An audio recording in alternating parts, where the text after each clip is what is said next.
En la provincia de Neuquén, la dirigente, la elegida para encabezar la lista de diputados nacionales, es una protagonista de uno de los sectores que más se enfrentó con las políticas de la motosierra de Milei. Estamos hablando de Beatriz Gentile, rectora de la Universidad Nacional del Comahue, que es candidata a diputada nacional por Fuerza Patria. Beatriz, un gusto, como siempre, recibirla a la vuelta completa. La saluda Andrea Recupero. Estoy con Luis Brustein y con Víctor Mastrangelo. ¿Qué tal, Andrea? Bueno, un saludo para vos, para Víctor y para Luis y para todo el equipo y, bueno, por supuesto, a toda la audiencia de la radio. Bueno, muchas gracias y, bueno, felicitaciones primero, ¿no?, por esta candidatura y, bueno, consultarle primero qué siente ante esta propuesta, ante este desafío, ante, bueno, este encargo, ¿no?, que tiene ahora por delante. Bueno, lo primero tengo que decir que no, a mí en lo personal no me fue fácil, no fue una decisión que la tomé con mucho tiempo. La verdad que, digamos, uno tiene una militancia académica, tiene una militancia social también en derechos humanos, al menos en mi trayectoria, pero en los últimos tiempos, cuando digo los últimos tiempos, digo fácil, de 10 a 12 años vengo teniendo gestión académica y básicamente, bueno, un posicionamiento político-ético dentro de lo que es el trabajo de las universidades y del sistema científico. Sí.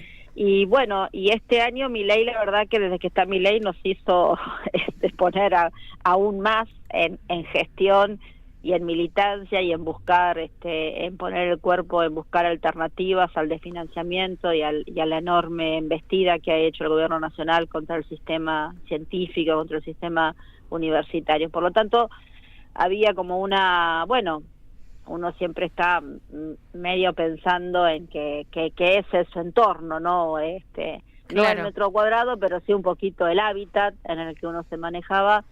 Y bueno, aquí en Patria Neuquén, me parece que bueno, frente a también lo que es la dispersión y el fraccionamiento y como pasó creo en muchas provincias, la necesidad de unidad electoral, la necesidad de abrir, la necesidad de renovar, bueno, pensaron que ir a una trayectoria como la mía era tal vez una posibilidad y bueno, y a mí me motivó básicamente aceptar, lo acepté bastante sobre la hora del cierre de las listas, debo decirlo, pero sobre todo porque entiendo que no se puede defender a la universidad o a la ciencia pensando en un país que se cae. Nosotros sabemos que la mejor oportunidad para las universidades, para que nuestros chicos y nuestras chicas tengan el derecho consolidado, es una Argentina que crece, una Argentina que se desarrolla, no una Argentina empobrecida. Así que si nadie se salva solo, tampoco la universidad se salva solo. Y bueno, me parece que entenderlo así es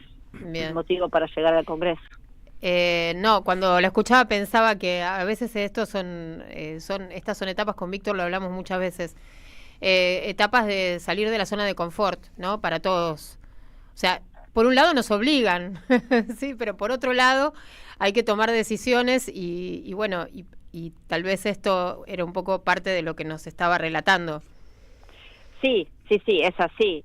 Y además después, hoy en otra entrevista yo decía algo, yo me acordaba cosas que uno construye con los estudiantes cuando da clase y cuando hace trabajos, ¿no? Silvia Sigal, que es una analista de historia intelectuales, de intelectuales en la Argentina, siempre decía que hay una aspiración en el siglo XX, no tanto en el XIX, pero en el siglo XX se va a dar una aspiración de los intelectuales y de los académicos, y yo diría de los científicos, yo agregaría los científicos, de que, bueno, de ser asesores del príncipe, ¿no? Es decir, de ser asesores del Estado, de ser escuchados. Hay una aspiración a que, y sobre todo, no por el lugar del vedetismo intelectual, sino por el lugar de esto que defendemos como fusión social del conocimiento y de la construcción y producción del conocimiento.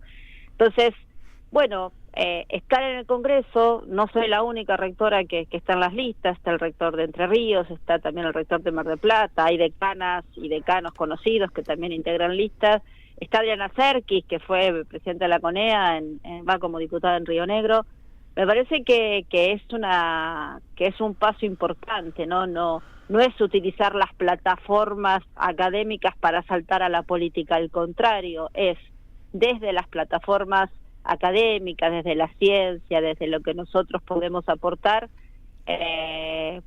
poder pensar un país distinto. Y me parece que hoy el lugar para pensar un país distinto, entre otros muchos, uno importante es el Congreso. Bien. Y bueno, creo que vamos por ahí. ¿Qué tal, Beatriz? ¿Cómo estás? Felicitaciones también de mi parte. Víctor te saluda. Gracias, Víctor. Bueno, Beatriz, hasta ahora venías representando y de manera muy, muy comprometida y muy buena a la comunidad universitaria de la provincia de Neuquén en particular y del país en general. Pero ahora se te amplía la base de representación porque Neuquén es mucho más.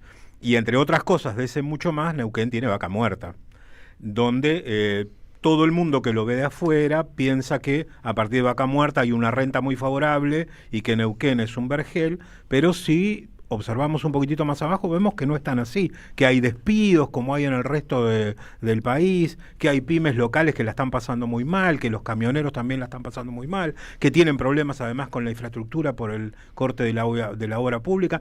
¿Qué es lo que está pasando? ¿Cómo ven los neuquinos específicamente?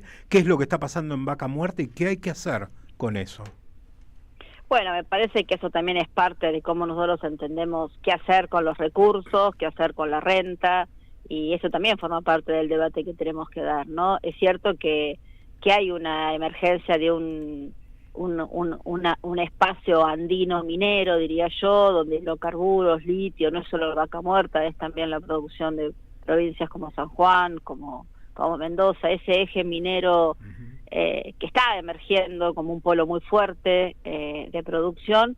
Bueno, también amerita que lo discutamos, cómo es la forma de distribución de esa renta y no cometer los errores que cometimos cuando se fue concentrando la economía en la renta de la Pampa Húmeda, ¿no? O sea, ese federalismo que tuvo a Buenos Aires y a la Pampa Húmeda como parte sustancial y sostén del armado de la economía, sobre todo agroexportadora y luego del cordón industrial del siglo XX.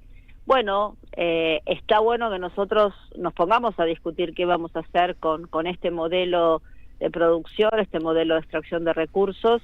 Yo creo que estamos a tiempo de discutir, en primer lugar sabiendo que el derrame no existe, que no hay modelo o al menos está para nosotros más que fundamentado y probado que no existen los dos tiempos en la economía, en un modelo de acumulación y luego un modelo de distribución, pero sí entendemos que estamos a tiempo para discutir, precisamente esa distribución de los recursos. Y en Neuquén le pasa lo que le pasa a otras regiones, ¿no? Que se vuelven ricas por determinado recurso, pero nosotros sabemos que con la explotación del recurso no alcanza, y si la renta del recurso se va a timbiar en un modelo que prioriza la cuestión financiera, la verdad que tener los recursos por sí mismo no alcanza, y hace tiempo que sabemos que eso no alcanza. Yo creo que de eso también se trata el defender a Neuquén y defender a cada uno de los neuquinos. Yo decía, ayer decíamos en la presentación de la lista, no nos sirve tener una casa linda en un barrio pobre o en un barrio feo, nosotros queremos casas lindas en barrios lindos, y no alcanza con que una provincia tenga los recursos si tenemos un modelo de país que va para atrás. Beatriz, dos cuestiones. Por un lado, la agenda del financiamiento universitario hoy está tratándose en el Senado, ¿no? En busca de un dictamen justamente para lo que ya fue aprobado en diputados.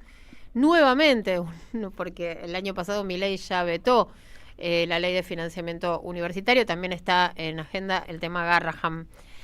¿Qué perspectivas hay de que el presidente le haga lugar esta vez a la ley de financiamiento universitario? Porque viene vetando todo y entendemos que esto también va a ocurrir con la ley de financiamiento universitario si es que sale aprobada con la media sanción que falta del Senado.